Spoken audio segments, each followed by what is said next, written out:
I was putting together my 2024 resolutions and talking about how I plan on building on my savings and investments in this year, and started to reflect back on my first video, which was how I initially got out of debt, and realized I didn't really tell you guys how I've been able to stay out of debt for these past couple of years.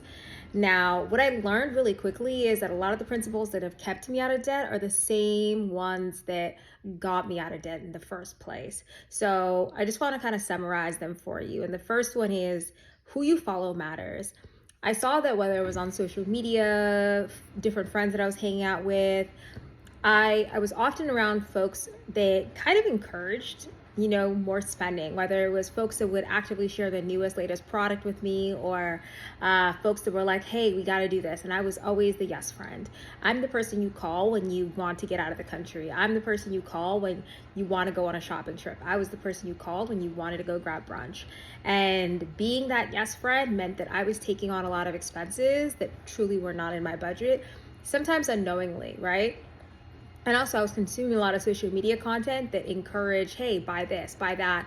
I was following a lot of Amazon influencers. I was following a lot of like Abercrombie and Fitch influencers, like different people in situations that actively made it so that most of their content was just them selling a product or a service. And at a certain point, I recognized that if I'm actively consuming content that's saying, hey, spend money, buy this thing, get more of this, you don't have enough of this, you need the newest, the latest, you need to know the top best eyeshadow, the top best vacation destination. When you're actively in that state of you need the next best thing, or you're watching the next best thing, little by little, whether it's lifestyle creep or whatnot, you start finding yourself actually buying these things actively. And that's exactly what was happening to me. And I realized it was getting harder to stay out of debt because I actively wanted the newest, the latest thing, especially after some promotions at work and being like, well, I make more, I deserve more. And I learned that like if I was around people, places, or things that actually encouraged the exact opposite, which was being content with what you had, but still building for more, utilizing what you had. I started watching content around like decluttering. I started watching content around making the most of what you have. I started getting into minimalism a little bit more. I learned to start valuing the things that I had and getting excited about utilizing what was already in my space, versus always being in the state where I needed to buy something so I could make the latest food dish that I saw online, or I needed the latest new jeans because they were going to make me look however, or I needed the best home office set up, so therefore I went and bought things to satisfy that.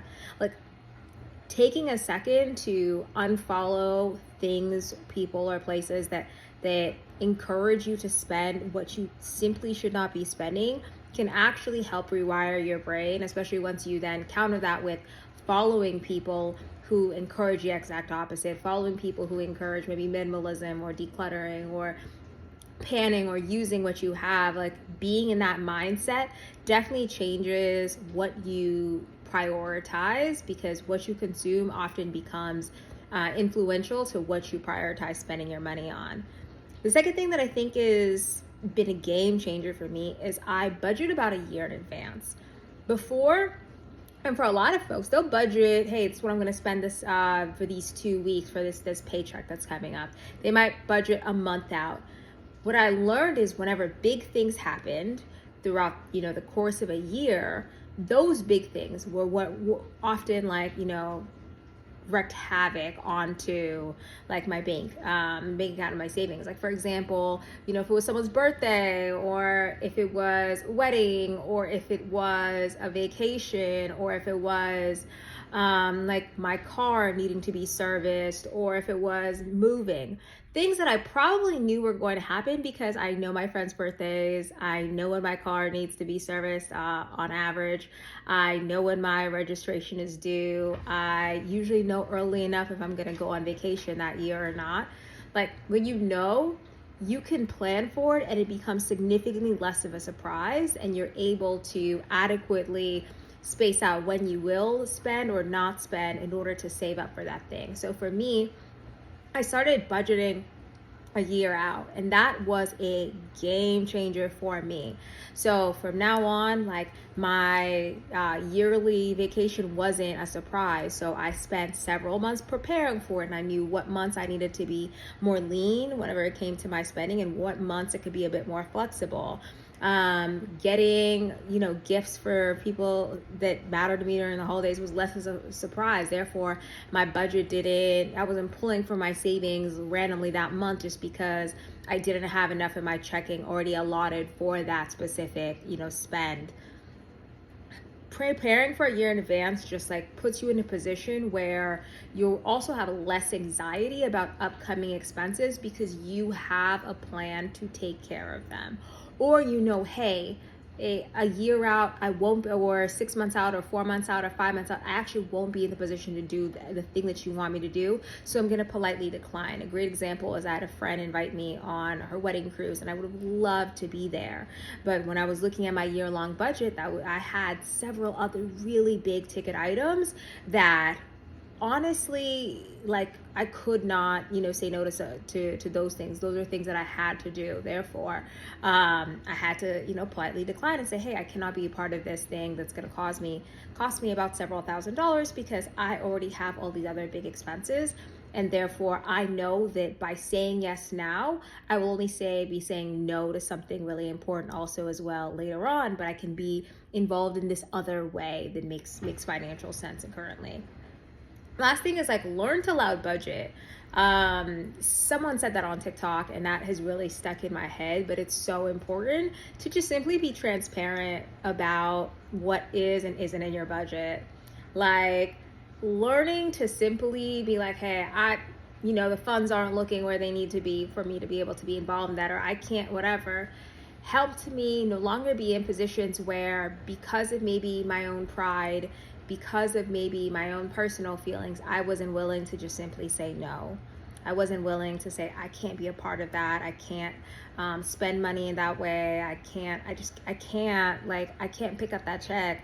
Like, it also helped me recognize all the times that I was saying yes to others, but technically no to myself, because by saying yes to something that was technically outside of my budget, I was saying no to being able to take care of a certain bill. I was saying no to being debt free. I was saying no to some other really big personal, things that I needed to take care of.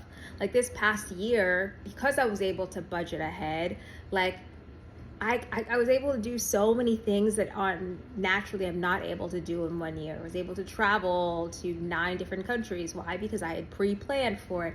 I was able to, start saving up for my wedding that's happening in this year because I was able to pre-plan for it. My fiance and I were both able to get incredible, like, our dream wedding, our dream engagement rings, because we planned out a year for it. We've been able to, go places together and have these amazing adventures because we pre-planned for it, and then come out at the end of the year and still have a really healthy amount saved at the end of the year. Versus maybe in previous situations, I would have just, kind of winged a lot of the year and then gone to the end of the year and been like, oh, I either have, very little in my savings that doesn't logically make sense, or I'm just not in a great financial position. And I think these 3 lessons throughout the course of my lifetime have proven to be consistently what is going to put me in a better position. So, like, being mindful of who I follow, preparing a year in advance when it comes to what my expenditures are going to be. That way I know what I'll have saved over, what I can and cannot do in that calendar year. And also, like, loud budgeting, right? Being able to say no to things that are just not on a budget, like Simply Yourself on my website, that's just simply not there. It'll help me. I hope it'll help you. And I think if we take these 3 lessons into 2024, you'll find that your financial resolutions are significantly easier to hit, because you're not setting yourself up for failure, but instead you're saying yes to yourself. You're choosing yourself. So let me know how that works out for you guys.